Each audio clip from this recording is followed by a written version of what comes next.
जय हिंद। भारत की मुख्य भूमि से दूरी पर स्थित हिमालय का वह हिस्सा जो जलमग्न हो गया था, अब भारत सरकार ने वहां तक भी अपने ऑप्टिकल फाइबर नेटवर्क को पहुंचा दिया है, जिससे कि 4G और 5G को वहां पहुंचाने में काफ़ी सहूलियत होगी।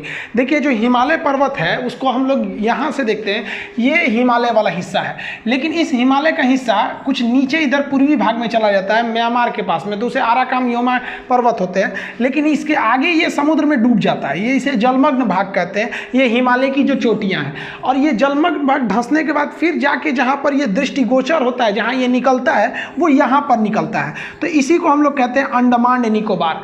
द्वितीय विश्व युद्ध के समय इस अंडमान निकोबार पर जापानियों का अधिकार हो गया था, लेकिन जापानियों ने सुभाष चंद्र बोस को अंडमान निकोबार गिफ्ट में दिया था। उसका नाम इन्होंने शहीद एवं स्वराज नाम रखा था।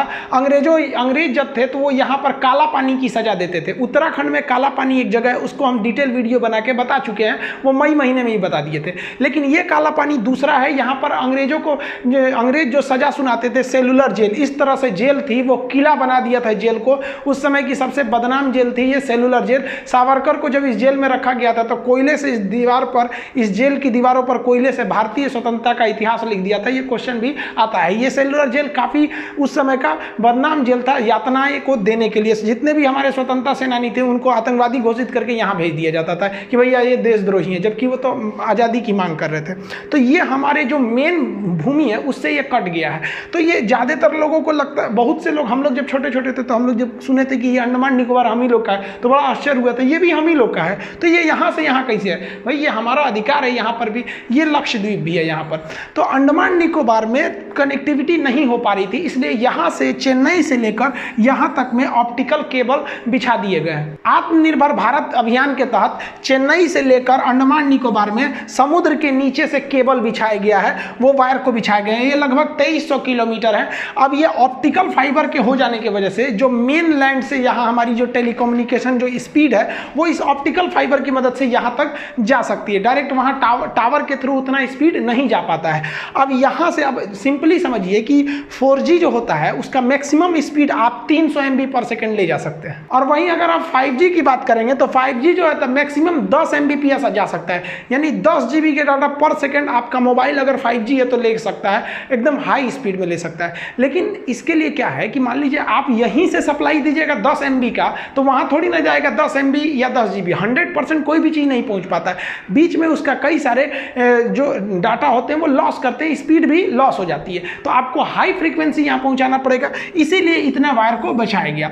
अब इसको बिछाने के लिए करोड़ों रुपए खर्च आए। वो पैसे कहाँ से आए? इस पैसे को लाया गया था AGR के द्वारा। AGR किसे कहते हैं? Adjusted gross revenue.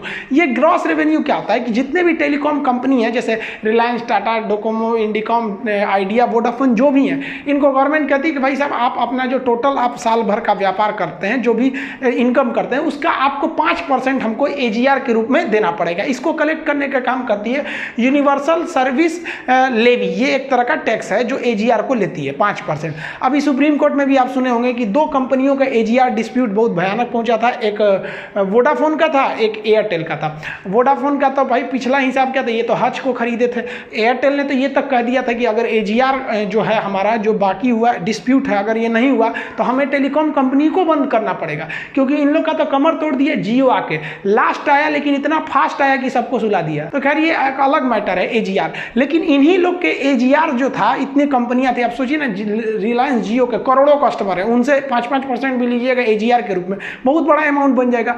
ये अमाउंट को BSNL को दिया गया और BSNL इस केबल को बिछाई है। तो आत्मनिर्भर भारत इसीलिए कहा जा रहा है कि BSNL ने इतना बड़ा काम कर दिया, जबकि ग्लोबल 10 कंपनियां, चाइना, अमेरिका की जो कंपनी है, वर्ल्ड लेवल की MNC कंपनियां हैं, वो इसके दौड़ में आगे थी। BSNL ने खुद इसको बिछा दिया। देखिए ऑप्टिकल फाइबर होता क्या, जिसे हम प्रकाशिक तंतु कहते हैं, और इसको बिछाने की क्या क्या चुनौतियां होती हैं। आप बचपन में इस तरह का मेला में, दशहरा में इस तरह का एक इंस्ट्रूमेंट बड़ा मिलता रहता था, नीचे से लाइट जला दी, ऊपर चमकेगा।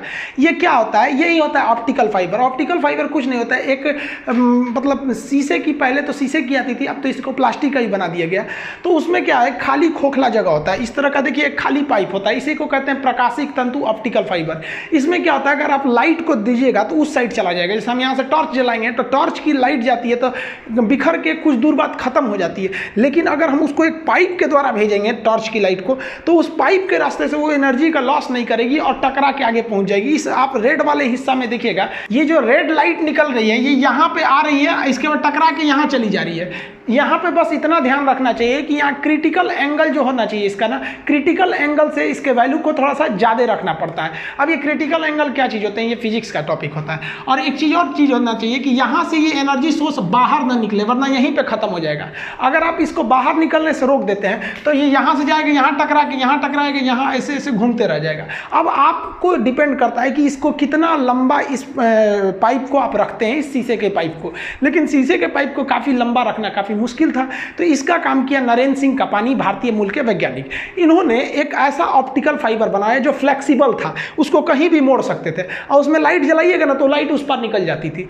इसके बाद धीरे धीरे वैज्ञानिकों ने दिमाग लगाया कि लाइट की स्पीड बहुत ज़्यादा होती है, तो हमारा जो डाटा था, जो जैसे मान लीजिए आप हम वीडियो देख रहे हैं, ऑडियो देख रहे हैं, तो इसको इलेक्ट्रिकल सिग्नल में बदल के ऑप्टिकल फाइबर के थ्रू, इसी के थ्रू क्यों ना हम लोग डाटा के माध्यम से ट्रांसमिट कर दें। जैसे आप मोबाइल से बात करते हैं तो आपके पास जो आता है रेडिएशन, वो भी तो एक लाइट फॉर्म में ही आता है, एक रेस के फॉर्म में आता है। तो वैज्ञानिकों ने दिमाग लगाया कि हमको क्या है कि यहाँ से अगर हम लेयर लगा देंगे तो हमारा डाटा लीक नहीं करेगा और स्पीड भी बहुत तगड़ा रहेगा। तो इसलिए एक ये सूचना के क्षेत्र में एक बहुत बड़ी क्रांति आ गई, ऑप्टिकल फाइबर। ये ऑप्टिकल फाइबर ही रहेगा तो ही आपका नेट तेज चल पाएगा। हम भी जो ऐप को लॉन्च करने में इतना लेट हो गया वो इसीलिए कि क्योंकि हम लॉकडाउन में थोड़ा सा घर पे आए हुए थे, तो यहाँ पर ऑप्टिकल फाइबर नहीं था। अब ये ऑप्टिकल फाइबर लग गया, इसलिए इस महीने आपका ऐप आ जाएगा। तो ये ऑप्टिकल फाइबर किसी भी डाटा को काफी तेजी से ट्रांसमिट करता है। इस ऑप्टिकल फाइबर को समुद्र में बिछाना काफी मुश्किल था। मुश्किल ये था कि समुद्र में बिछा दीजिएगा, ठीक है, इसमें मछली आके दांते से बकोट लेगी तो टूट जाएगा, यहाँ पे बहुत सारा दिक्कत था।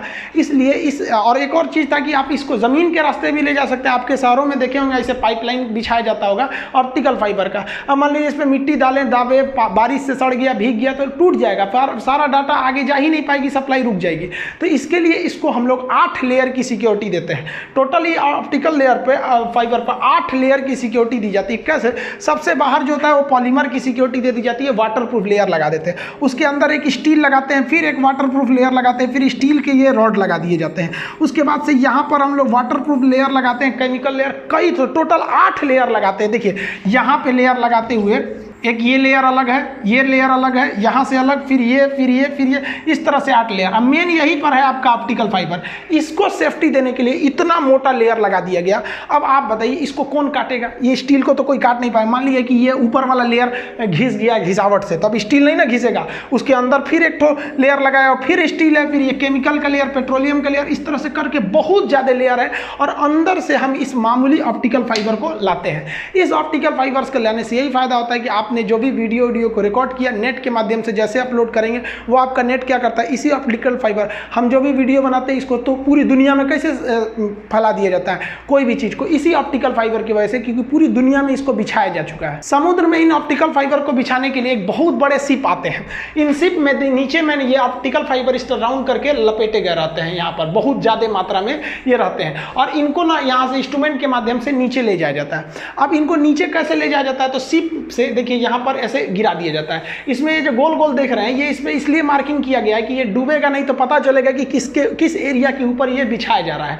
अब यहाँ से नीचे गिरा दीजिएगा और एक मशीन होती है जो यहाँ से ड्रॉप कर दी जाती है। येलो कलर की मशीन देख रहे हैं, ये मशीन क्या करती है, मिट्टी को ऐसे बकोट लेती है। तो आगे से इसे मिट्टी को बकोट लेगी और पीछे से वायर को बिछाते हुए आ जाएगी और लेवलिंग करके बराबर कर देगा।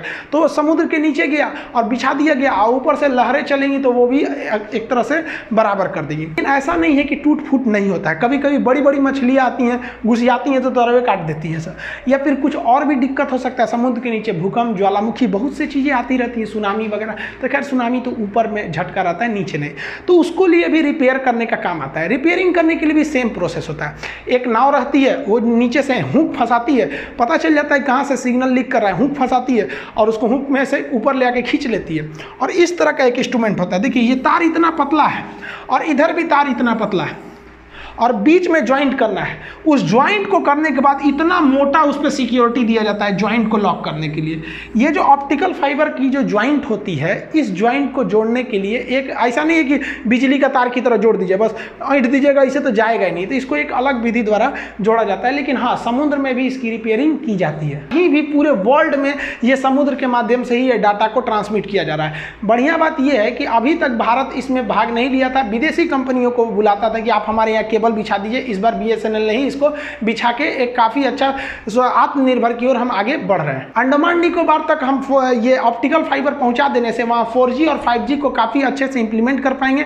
अंडमान निकोबार काफ़ी सुंदर एरिया है, वहाँ प्राकृतिक दृश्य इतने बढ़िया रहते हैं कि भारत के टूरिस्ट को यहाँ पर काफ़ी अच्छे से ले जाया जा सकता है। लेकिन भारत के ही टूरिस्ट लोग स्विट्जरलैंड चल जाते हैं घूमने, सिंगापुर घूमने चल जाते हैं, उनको यहाँ आने की फैसिलिटीज़ नहीं है। और दूसरी क्या है कि यहाँ पर अगर आ भी जाते हैं, कभी मान लीजिए उन्हें वीडियो कॉल करना हो गया, वीडियो बनाना हुआ, या कोई मान लीजिए हम ही चले गए अंडमान निकोबार घूमने, हम सोचते हैं कि मान लीजिए वहाँ एक हफ्ता रहेंगे तो वहाँ पे 1-2 वीडियो बना दे, तो नेटवर्क ही नहीं अच्छा था। अब इतना बढ़िया नेटवर्क हो गया वहाँ पर भी, अब वहाँ से भी कोई भी चीज़ नहीं रुक सकता है, टेलीकम्युनिकेशन हो सकता है, टेलीमेडिसिन हो सकता है। और हमारी जो वहाँ पर तीनों सेना रहती है, आपको पता है, थल सेना, नौसेना, वायुसेना, तीनों सेना, तो उन्हें भी डाटा पहुँचाना है। तो जो अनसिक्योर डाटा है वो तो यहाँ से आराम से हम लोग पहुँचा सकते हैं, या उसमें एक सिक्योर लाइन भी भेज सकते हैं। इससे काफ़ी मदद मिलेगा खास करके अंडमान निकोबार के लोगों को, कि जो भारत से एकदम कनेक्ट, एक तरह से बिछड़ चुके थे, एक तरह से उनकी कनेक्टिविटी टूट गई थी। गवर्नमेंट जो है ना 5G को लाने का एकदम बढ़िया से प्लान बना लिया है, और बहुत ही सोच समझ के गवर्नमेंट आगे बढ़ रही है।